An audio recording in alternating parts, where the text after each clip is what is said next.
Hello everyone, welcome back to my YouTube channel. Today I'm going to be talking about the most important things every household must have, and most importantly, what you keep in your first aid kit. Emergencies happen all the time, so we must always be prepared. What I have is a simple first aid kit. It has all the standard items that you will need in case of an emergency. So as you can see, it's quite packed and everything is properly put in the different compartments and they are sealed so that they do not fall out and you can just easily access them when there's an emergency. This is a really cute bag.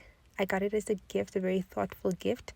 But the most important thing and what I like about it is that it is very simple to carry and it's portable.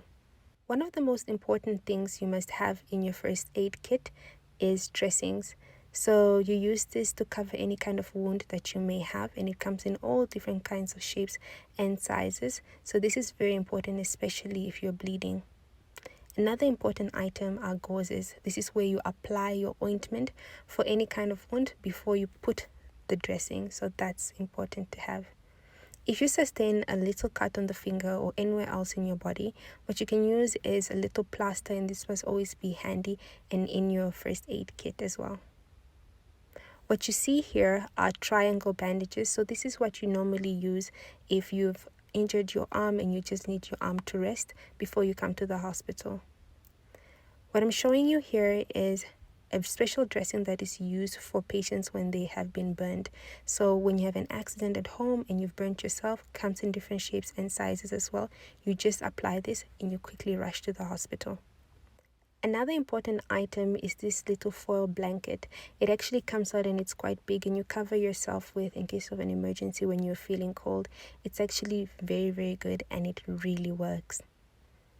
These are eye pads, so in case you've injured your eye in some way or another, you can definitely just use this to apply pressure before coming to the hospital. Of course, you're going to need a few items to use, so this kit comes with a little pair of scissors to cut little dressings, some safety pins you can use for all your bandages, as well as little tweezers that you may need to take out something, whatever it is that you may need. It's always readily available for you. This what I'm holding in my hands are actually gloves. They come in a little plastic bag, but they are disposable. So once you've used them, you take them out, you use them, and then you throw them away. They are not reusable at all. So it's a disposable, non-sterile gloves. Other items that you must have in your house at all times is vitamins, all kinds of vitamins, multivitamins, vitamin C, vitamin D, as well as zinc. This is so important to have, especially now that we're in the middle of a pandemic and the past 2 years have shown us flames. It's important to always have these vitamins, and you can take them every morning before you go to work or you go to school. Whatever it is that you need is important. Paracetamol is really the girl that she thinks she is. This is an analgesia you can get from any pharmacy. You can even get it in your local shop. It's quite cheap, but it's also very effective. If you've injured yourself, you pop a little Panado, and then you can come to the hospital and we'll do the rest for you.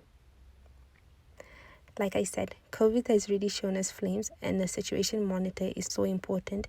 In case you feel symptomatic or you can't breathe properly, you can just simply use it and check your saturation. So when you come to the hospital, you're well informed about what your saturation and your heart rate actually is. A thermometer can all be used for children as well as adults. Very important, because if you're having a fever and you may not be sure about it, you can just take a thermometer and check. So when you come to the hospital, you have accurate information to tell your doctor or the nurse that's attending to you.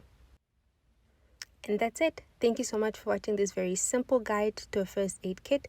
I will see you guys in my next video. Thank you so much for watching.